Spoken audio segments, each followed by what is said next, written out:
What's going on, everybody, and welcome back to the Locked On Pirates podcast. I am, of course, your host, Ethan Smith, who does the most. I hope you all had a phenomenal weekend. We have 2 more weekends until Thanksgiving, surprisingly, as the weather is getting a little cold outside, even down here in the South. It is November 15th, Monday, November 15th, which means this could be arguably the biggest week of the offseason for the Pittsburgh Pirates, as all their players need to be on the 40-man roster that they want on the 40-man roster by this Friday, which we will be covering throughout the entire week, as I'm sure Cherington will be making those moves throughout the whole week. Also, we're going to talk about, do the Pirates get active in the Rule 5 draft? Do they have drafted 2 guys from the past 2 years? Do they do it for the 3rd straight year as well? And who are some bubble players as well that could be 40-man roster picks? There's a lot of guys to do that with. And Gary, who knows a lot about this stuff and will actually have a piece coming out on about it later today on his Bucks in the Basement blog. Sorry, I couldn't say for some reason. He'll have that coming out as well. Gary joins us every Monday to talk about these things for the right reasons, because he knows a little bit more about it than I do. But thank you so much for making me your first listen of the day every single day. You can listen on Spotify, Odyssey, Apple Podcasts, and you guys have surpassed 50 subscribers on YouTube, which is really awesome. I want to get to 100 before the new year. I'm sure you guys can do that. But with all that said, let's go ahead and get into today's episode.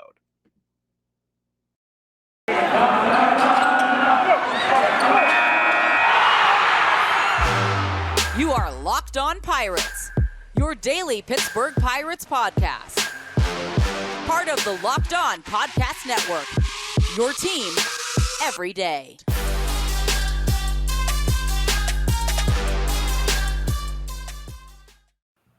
And welcome, everybody, again to the Locked On Pirates podcast. As you know, every Monday, if you're watching on YouTube, it's not just me on the screen. We also get Gary Morgan on the screen as well after a Sunday where realistically I think a lot of Pittsburgh fans just want to forget that sports exists. So hopefully you're coming to the podcast where a team in Pittsburgh didn't lose this weekend because they couldn't. Gary, how are you doing today on this wonderful Monday? I'm still living off the Pitt win on Thursday, so.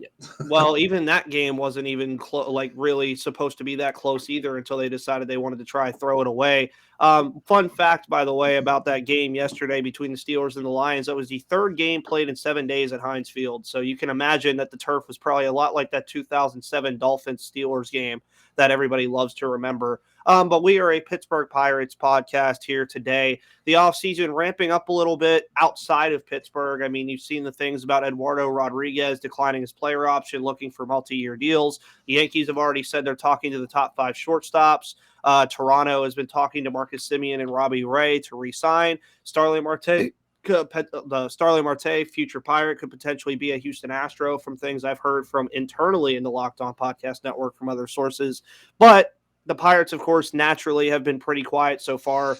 But this could be their biggest week of the offseason. And the reason I say that, and the reason that you're also kind of on that boat with me as well, is because the 40-man roster is arguably the biggest thing that they have to worry about. I mean, there's so many guys that you could say deserve a 40-man roster spot. There's so many guys that are on that bubble. There's some guys that you're going to say, okay, cool, he doesn't really deserve it because he probably wouldn't get picked by a team anyway. And that's where we're going to go really in length today, because you guys, the listeners, are going to be seeing this all week. I mean, Cherington's probably going to start today. I would assume later today you might see something. But throughout the rest of the week, you're just going to be seeing all these guys get moved to the 40-man roster that need to be there to protect them so they don't get picked from the Rule 5 draft, as I'm mixing up my numbers. I almost said the Rule 40 draft and then the 5-man roster. Imagine baseball with a 5-man roster. That'd be pretty fun.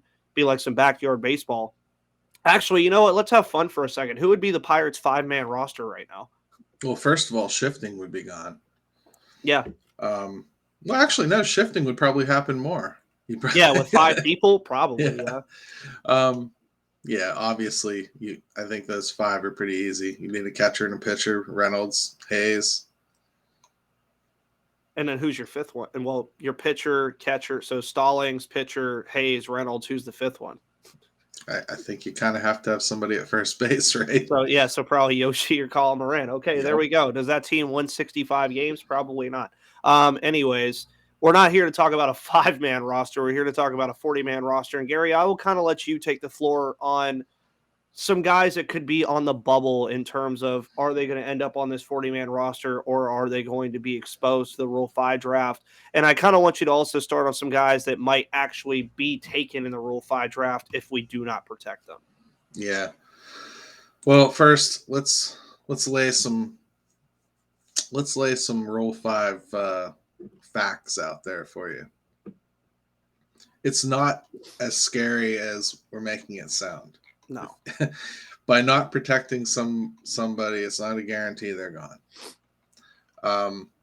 It's more of a, we don't think we can use them this year in our major leagues, and we don't think it's very likely that somebody else is going to think they can take them and have them be on their roster for an entire season. There was only 18 taken last year. A whole bunch of them were returned during spring training. Even more than that didn't make it the whole season. For every Baddoo in Detroit, there's 5 guys that get sent back to their team. So it's not the end of the world. Now, when I say bubble guys, I'm talking like guys that I think are on the bubble of getting jettisoned off of the 40-man right now. Because you have to remember, there is a 40-man fully populated right now. Mm-hmm. So in order to protect some of these players, you're going to have to get rid of some players that are already here. And you might see Ben Cherington wait until he feels like there's a real busy period in the league with these sort of waivers, because you almost want some of these guys to get lost in the flux of waiver claims so that some of them can clear and get reassigned back to the minors. When I start going through the list of who the Pirates could get rid of here, I think you'll understand why. Tanner Anderson, I think, is a no-brainer. Even though they just picked him up, Eric Handhold is probably somebody that I would think isn't assured a roster spot. Taylor Davis, they're carrying 3 catchers right now. They don't need to. I don't see them moving Michael Perez and Davis because, and I'll get into why later, but Jared Oliva, Phillip Evans, and then after that, I think you get to a new tier. This is a little bit more controversial. Anthony Alford, Cody Ponce, Nick Mears. I maybe even would consider Luis Oviedo, even though they held him all last year to the detriment of this bullpen. And they want to make him a starter. I see him being like a year or 2 away from coming back to the league. So I don't know if you can carry him on the 40-man that long. And I don't know if he'd clear or not, but I might think about it if I need the space. And then you got Stephen Brault and Chad Kuhl. I think they'll keep one of them. But that deadline is December 1st. So, you're kind of going to make that decision now as to whether you're going to tender them or not. So that's who I have potentially coming off the roster. Do you want me to move right into who I think they're going to protect, or do you want to say something about that? Well, I mean, my first question really would be if it was your choice, because my choice would be Stephen Brault. If it was your choice between Kuhl and Brault, if they have to make that decision, who are you keeping?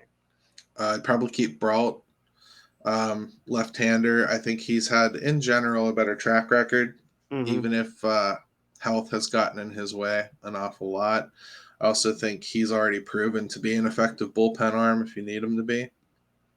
Chad Kuhl costs a little bit more than I'd feel comfortable spending for what he's provided. And I just don't think it's very likely you're going to get much in a trade for him. So I'd probably move on. Yeah, and that was my main question, because most of the stuff I agree with. Like Anthony Alford's kind of like a little controversial just because at times he's done well, at times he hasn't.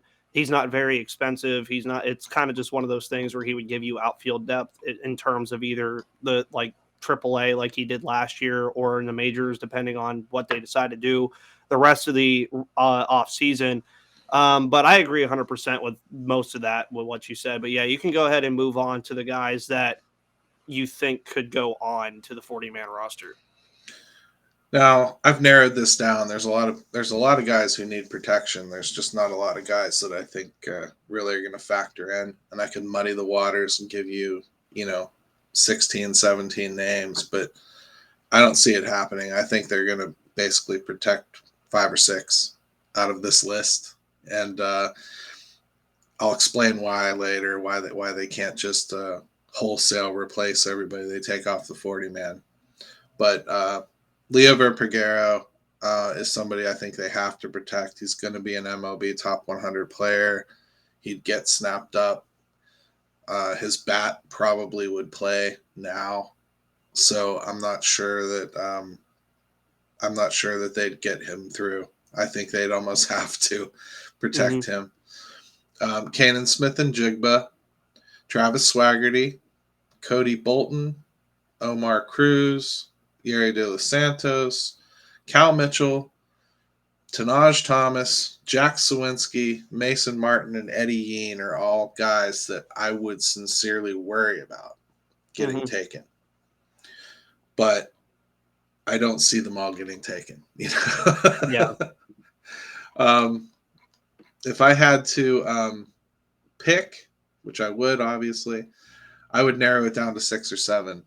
And my protections would be Peguero, Smith-Njigba, Swaggerty, Tanaj Thomas, because I still think that 100-mile-an-hour fastball, even with his poor numbers, would probably convince somebody that he could fit in the bullpen. And that's just a sexy skill set. Omar Cruz, Yerry De Los Santos, and Cal Mitchell. A couple names I didn't mention, but I maybe should have. I think I probably would consider Hunter Stratton. Yeah. He's been around for a long time, and I do think somebody could easily put him in their bullpen for a whole year and be pretty successful with them. So you might see the Pirates think about protecting somebody like that. But for the most part, that's where I feel it's going to land, somewhere in that territory. Awesome. Well, hopefully people can ingest all of those names real quick as we take a break from that. He gave you a lot of names, so if you need to pause and then go back and listen, go ahead and do it. But I want to let everybody know that today's episode, of course, is brought to you by DirecTV Stream. You've got one device that lets you catch the game live, another that lets you stream your favorite shows. You're watching sports highlights on your phone, and you've got your neighbor's best friend's login for the good stuff. Well, I want to tell you about a simple way to get all the entertainment you love without the hassle, and a great way to finally get your TV together. It's called DirecTV Stream, and it brings your live TV and on-demand favorites together like never before, so you can watch your favorite sports, movies, and shows all in one place. That means no more juggling remotes and no need to buy another device ever again. And the best part, there's no annual contract. So get rid of the clutter and the confusion and get your TV together with DirecTV Stream. You can learn more at directtv.com. Compatible device required. Content varies by package. So now that Gary's given us all of those names, I will mostly say I agree with everything that you said. Canaan Smith-Njigba and Travis Swaggerty were two of the names that you really have to consider, just because both of them could very well be MLB players next year, and I think we both expect them to probably be at some point. Maybe not Canaan yet, but Travis Swaggerty I know is the one that's getting a lot of the hype. But MLB.com even had a little thing come out about their biggest decisions in terms of who to protect, and Swaggerty was one of them.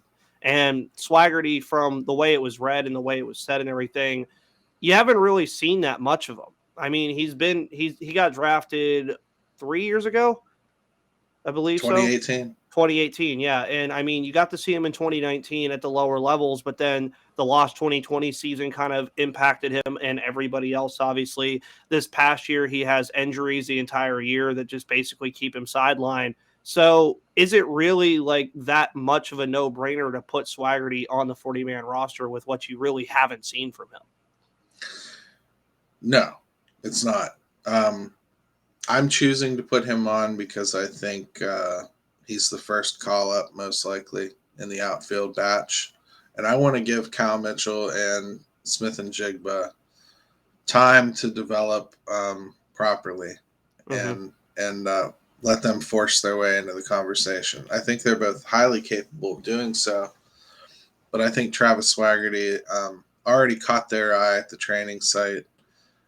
My biggest concern with him is the catastrophic nature of that injury to his shoulder. The bat was starting to come around early this season. I think he started to show that he had a little bit more pop than people were giving him credit for. And he was hitting some good line drives. Problem is, he only played for like 6 games. So, I mean, you just don't know. But I think you know enough to know that he's at least a capable defender that somebody could hold on their roster pretty easily if they really wanted to. I wouldn't risk it, but I understand where MLB is coming from there. Yeah, and I know you also mentioned Liover Peguero as well. I agree with that one 100% also. Is there also a chance that they consider Nick Gonzalez as well with how both of them hit the baseball this year down there in Greensboro? No. No? First, he's not eligible for – I mean, he's not in dire need of protection, for one thing. I'm not saying that he can't make it this year, although I don't think he will. Ben Cherington's on the record as liking guys to have close to a full season at levels. So I'm not thinking that he's going to advance that quickly. I see him making it to AAA this year, but making it, not exceeding it. To put him on the 40-man, you'd be doing something you don't have to do to fulfill a pipe dream that he might factor in somehow this year. Yeah. And if you really look at everything else they have in the middle infield, just think of the guys he has to jump over to get here. Mm-hmm. Got Diego Castillo that they just added to the 40-man the other day. I mean, there's another middle infielder, Tucupita Meccano. You got Rodolfo Castro. Yeah, Cole Tucker, Kevin Newman, A lot of guys. Yeah, there's an awful lot of guys that he would have to jump over. I just don't see it this year. Next year, no brainer. But nah. Yeah. Also, some breaking news for you. I don't know if you would really, as it's kind of funny because I just brought this up like literally at the beginning of the podcast in the intro. Left-hander Eduardo Rodriguez and the Detroit Tigers have come to a 5-year agreement with between $77 and $80 million. So I guess the Tigers are really saying we're going for it. I've heard that all offseason, and I love it. They've been patient. They've waited. They've built. They're ready to go on their run. And if I'm the White Sox or fan of the White Sox, I'm very upset right now because those rebuilds timed up really well, and the White Sox are not going to cruise to a championship in the AL Central. Nope. And I mean, I already heard too that the Tigers are in on one of the top 5 shortstops too. They just haven't named anybody yet, which is fun. Just figured I'd give some breaking news here on the Locked On Pirates podcast. Locked on. We're always, what did we always say? There's a saying we have. Oh yeah, we give the best news last or the right news last, just because we hear everything and then we do it, so we don't give out any wrong news here. But I agree with I understand about the Nick Gonzalez thing because we're really not expecting him until probably at earliest 2023, I would assume. So my question now would be, is it a possibility he's on the 40-man roster next year? Like around this time next year, you're probably considering it a lot more? I would think so, yeah. 40-man is just so multifaceted. It's partially guys you think can factor in to what you're doing at the major league level. And it's partially a protection mechanism to make sure other people can't take your players. So, I mean, there's a lot of considerations, but one of the biggest ones really is this Rule 5 eligibility. And not having that come up, boy, you really got to be something for your team to add you to their 40-man when you don't have that factor. Because you think about what you're losing. Like, I named off all those names, right? Well, somebody I left off of my list of protections is Mason Martin. Yeah. I don't do that lightly. They don't have another first baseman coming. No. So, and they certainly don't have a lot of power in the system that I've seen. And he's a guy I'd love to protect. In fact, if I had the flip-flop, it would probably be him for Tanaj Thomas. But I just feel like Thomas has more of a chance of getting picked up, and Mason's K rate will keep people away from him.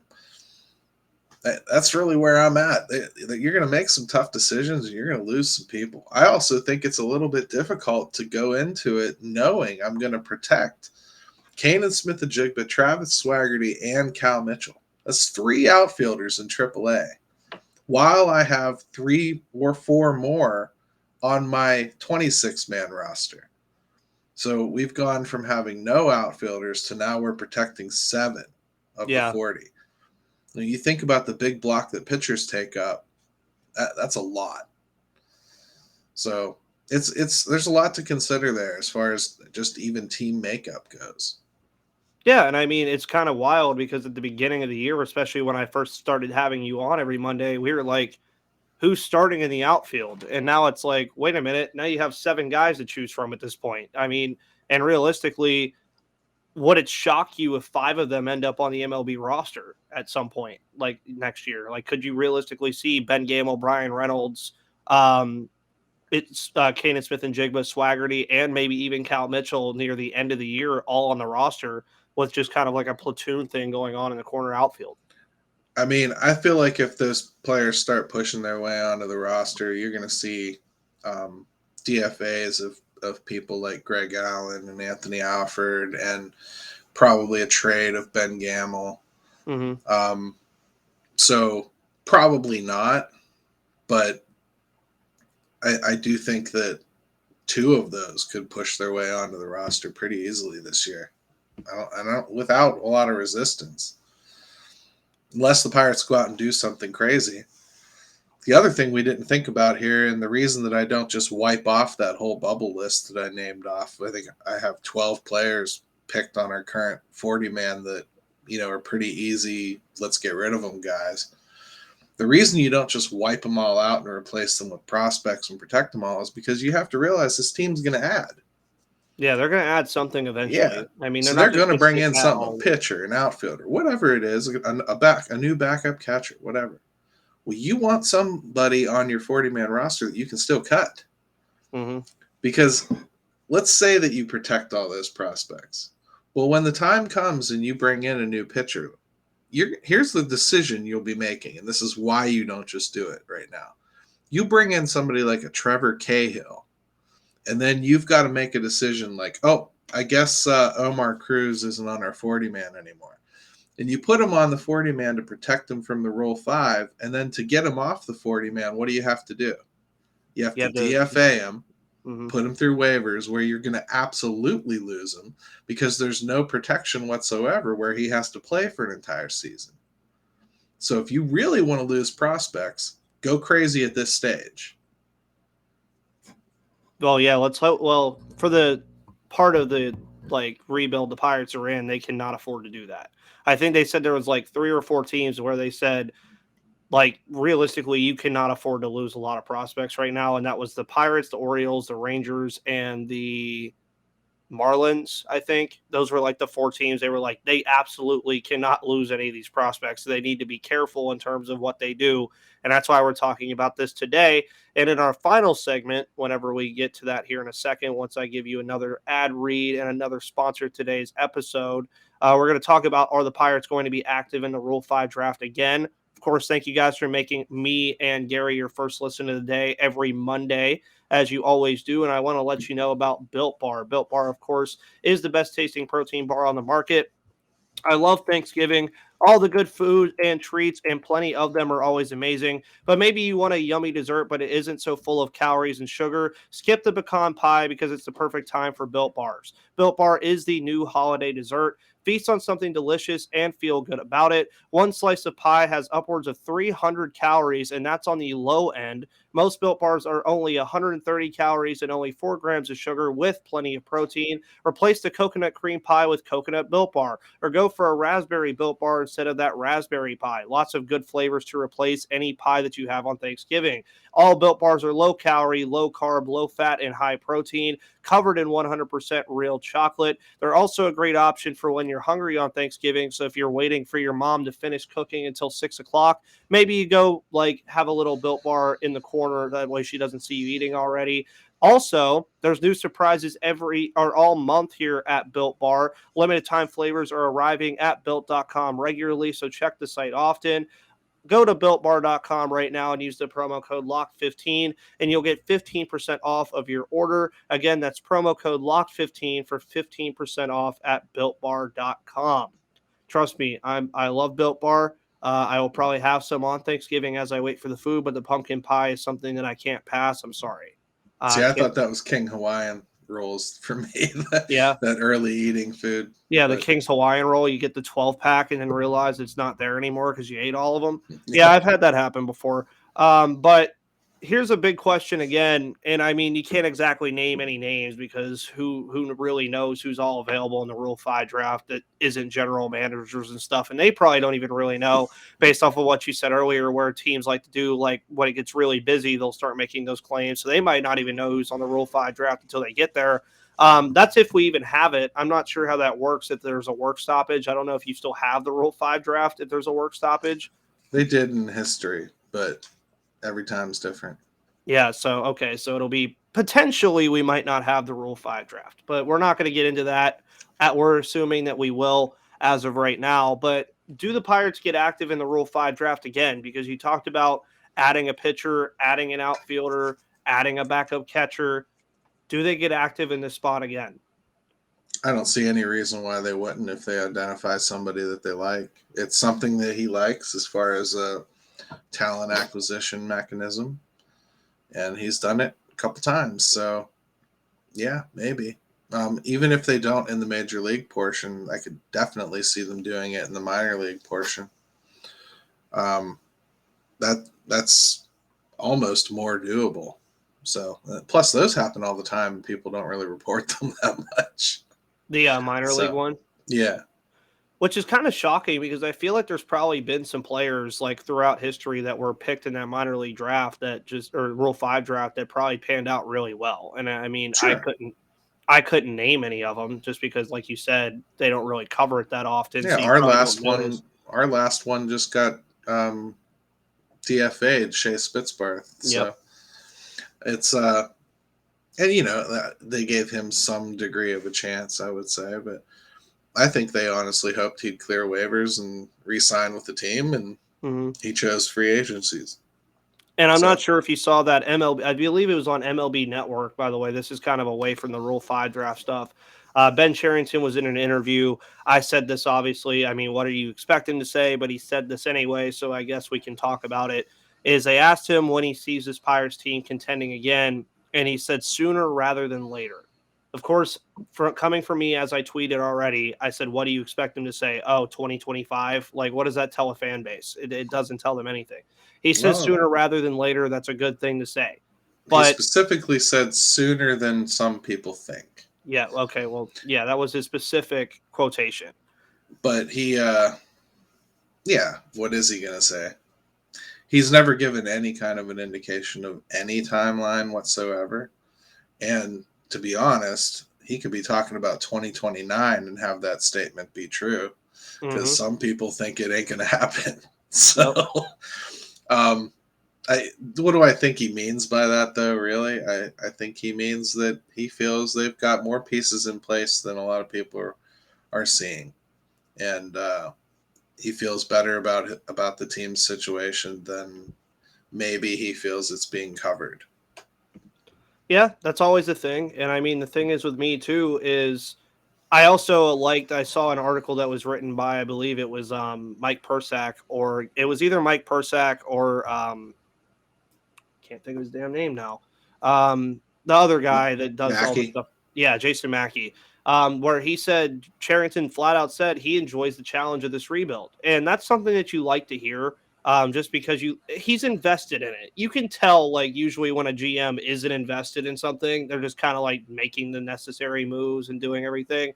It really seems like Cherington is actually like invested in this rebuild. Like he's throwing his chips into he's all in. Like he's really trying to figure it out. Very good piece that just came out in the Boston Globe yesterday about Ben Cherington. They talked about his journey here to the Pirates and why this situation is good for him. So give that a read if you have some time. It was worthwhile. Oh yeah. And I mean, again, like me and you sit here and talk every day. We try to be a shining light on saying this team's going to be good eventually.